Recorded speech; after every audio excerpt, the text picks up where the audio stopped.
Hello, welcome back to my channel, Checks Captures Threats. Today's video, we're going to be doing another Learn the Openings, and it's going to be the Pirc Defence. So this is a black opening, and it's a little bit different to the others, as I'll go through it now. But after e4, we're going to be playing the move d6. So imagine it's like a French, but you've decided to push the d pawn instead.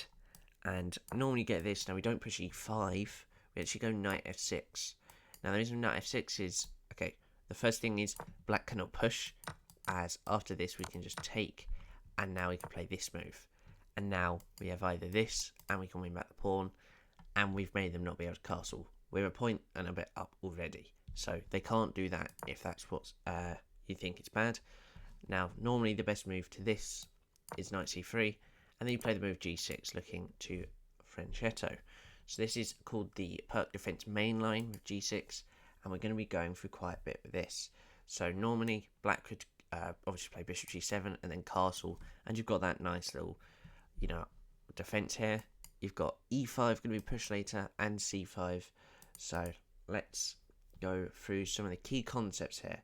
So it is quite a delayed central challenge. Now what we mean by that is how it's very delayed. We're not obtaining these squares really. We're not putting a pawn on there for a very long time, and we probably won't be for a long time. You see, white's already got 2 pawns in the centre. We haven't. Now, obviously, as I was talking about it, king safety first. It's probably the most priority thing here in the Pirc. You want to get that bishop from g7, castle, get maybe even another piece over here. Try and protect something over here, anything like that. As I said as well, with counter-attacking, e5 or c5 is definitely going to happen in the later future, because then after c5 you can actually play the knight in, and now you have a very good attack. And obviously, as we can see from this position already, it's a very imbalanced position for either side, because obviously, as we can see, a very central attack here and a very defence. So it's really attack versus defence almost. So the typical pawn structure. So for white, obviously you're going to have the pawns like this mostly. Most of the time we won't really see trades. And black pawns we're going to see d6, e5 or c5. Now after e5 and that, they could push, and it goes into that sort of French. That's why it might be okay for some. So, and obviously there is a lot of central tension that's going to be happening in the future. So the main variations are, now this is called the Austrian attack, and that is the move f4. So aggressive, very aggressive, like King's Gambit aggressive, with these two being pushed.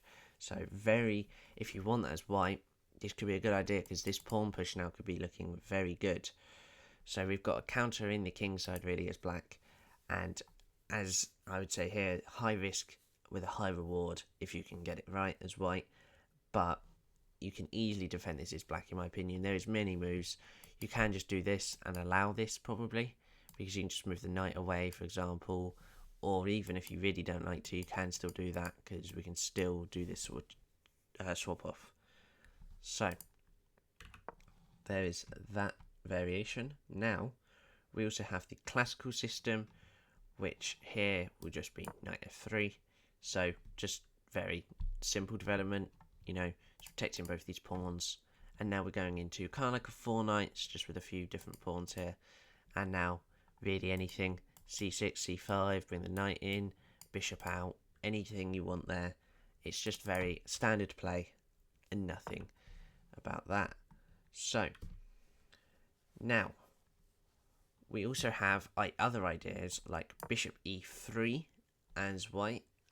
Also other moves like queen d, after that would be queen d2 and even f3. So that's kind of a thing they can sort of gather up. So if I just make a few moves like this, they try and get that sort of idea, I believe, in the fact that they obviously now have a very good pawn structure, and now they're going to use these two as per usual to do something like this. So obviously, because they like to get rid of the bishop protecting straight away. So obviously there is exchange lines as well, probably, in the fact that after they could play a move like this, for example, and if I just move the bishop across, now we might have this. And it's still not even that good for white to do really the exchange, in my opinion, because you're still looking at stuff like this, queen's out now. That pawn's going unless you play this move, which again, if you like that, good luck. But it's not the best. So, that's really the variations there. What are the plans for black? So again, we'll go over the probably multiple things I've gone for already. E5 and C5 are a must. Pressure that D4 pawn. Use the dark square bishop actively and counter-attack instead of defending passively. So you're kind of creating your pieces to set it out to attack at a later stage. And for white, you want to maintain central control, so keep these pawns. That's where the knight's a good piece there to go. Even bishop there or here is still good. Queen d2 works. Any of these moves. Decide between kingside attack or a slow build-up. So do you want to go f4 or do you want to play bishop e3? Do you want to then play, knight f3 as well? So anything like that, you could play either way. I think it's a bit more of a flexible, as here, it's a very flexible and dynamic sort of opening here. Avoids heavy theory compared to something like the Sicilian, because obviously if we were to play c5 after a move like this is actually quite Sicilian dragon-like. So, you can always convert it as well and stuff like that. Now, the weaknesses, I think there's definitely a space disadvantage. I think if black plays too defensive, then it could get a bit dangerous and it could get a bit not good, because obviously as we saw here, there's this, and it's not really the best. So yeah, it's not, because after this whole captures, then it's not going to really end very well. So, and again, last thing about the weaknesses, as it will probably require good positional understanding. So even the fact that if you want to go ultra defensive in some cases, you might want to play, let's say they had a huge attack on you, you might have to play your knight back, get the bishop out like this, and almost, position your pieces to defend, but you still want that attack. So, who should really play the Pirc opening? I'd say people who enjoy counter-attacking, so building their pieces up to then throw out, and if you like anything like that, and the modern defense as well is quite good.